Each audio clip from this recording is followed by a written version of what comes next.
Dans le livre de l'Apocalypse au chapitre 21. Moi, Jean, j'ai vu un ange qui me disait « Viens, je te montrerai la femme, l'épouse de l'agneau. » Mon esprit, il m'emporta sur une grande et haute montagne. Il me montra la ville sainte, Jérusalem, qui descendait du ciel d'auprès de Dieu, et elle avait en elle la gloire de Dieu. Son éclat était celui d'une pierre très précieuse, comme le jaspe cristallin.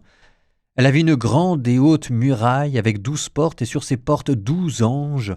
Des noms y étaient inscrits, ceux des 12 tribus des fils d'Israël. Il y avait 3 portes à l'Orient, 3 au nord, 3 au midi et 3 à l'Occident.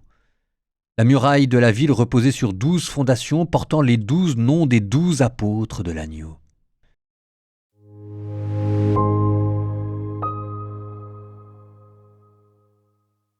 Aujourd'hui, Apocalypse, alors tout le monde comprend bien pourquoi est-ce qu'on a choisi cette première lecture.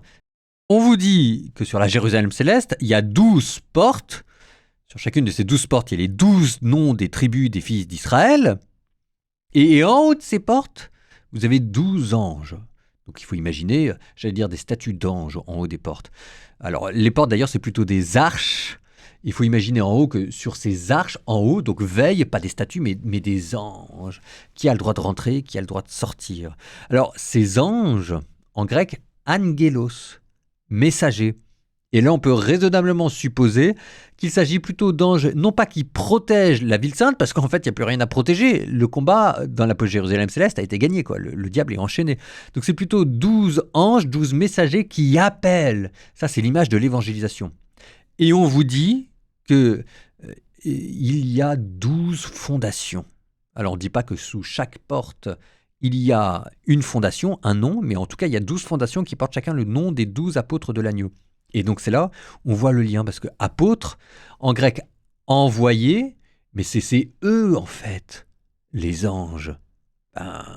Ouais.